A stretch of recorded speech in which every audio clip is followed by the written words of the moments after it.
আজকে বাংলাদেশে এক ভরি স্বর্ণের দাম কত? ডেইলি পরিবর্তন হচ্ছে সোনার দাম। সেই অনুযায়ী আজকেও কিন্তু হালকা একটু বৃদ্ধিরত অবস্থায় রয়েছে স্বর্ণের দাম। বিস্তারিত সকল কিছু আপনাদের দেখানোর চেষ্টা করব। তবে আগের তুলনায় মাত্র ৳১০ কমেছে প্রতি ২২ ক্যারেটের প্রতি গ্রামে এবং ২১ ক্যারেটের এবং ১৮ ক্যারেটের ক্ষেত্রে মাত্র ৳১০ পরিমাণ কমেছে আজকের দিনে স্বর্ণের দাম। আজকে হচ্ছে ৮ এপ্রিল ২০২৪। বিস্তারিত সকল কিছু জানাতে চলেছি এই ভিডিওর মাধ্যমে। আমরা যদি ১ম এ একটু দেখে নেব ২১ ক্যারেটের আমরা ১ম এ দেখব একটু ২২ ক্যারেটের।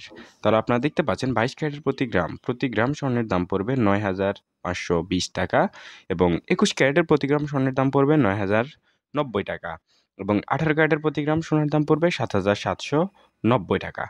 এরপর যদি আপনাদের দেখানোর চেষ্টা করি আমরা প্রতি ভরি স্বর্ণের দাম কত পড়বে, তাহলে আপনারা দেখতে পাচ্ছেন এখানে প্রতি ভরি ২২ ক্যারেটের ক্ষেত্রে প্রতি ভরি স্বর্ণের দাম পড়বে ৳১,১১,০৪১ ৳১,১১,০৪১ পড়বে প্রতি ভরি স্বর্ণগহনার দাম এবং সরি, তারপর যদি আমরা দেখি একটু ২১ ক্যারেটের ক্ষেত্রে দেখতে পাচ্ছেন প্রতি ভরি স্বর্ণগহনার দাম পড়বে ৳১,০৬,৬২৫। একই সাথে যদি আমরা ১৮ ক্যারেট দেখি প্রতি ভরি স্বর্ণের দাম পড়বে ৳৯০,৮৬২ এবং মজুরি খরচ দেওয়ার ক্ষেত্রে কিন্তু আরও ৳১০,০০০ বৃদ্ধি পায়। আমরা সবাই জানি মোটামুটি প্রাইসটা এটাই থাকবে এবং আজকের দিনেও কিন্তু প্রাইসটা এমনই রয়েছে। হালকা একটু পরিবর্তন হয়েছে আগেই বলেছি। সবাই ভালো থাকবেন। আসসালামু আলাইকুম।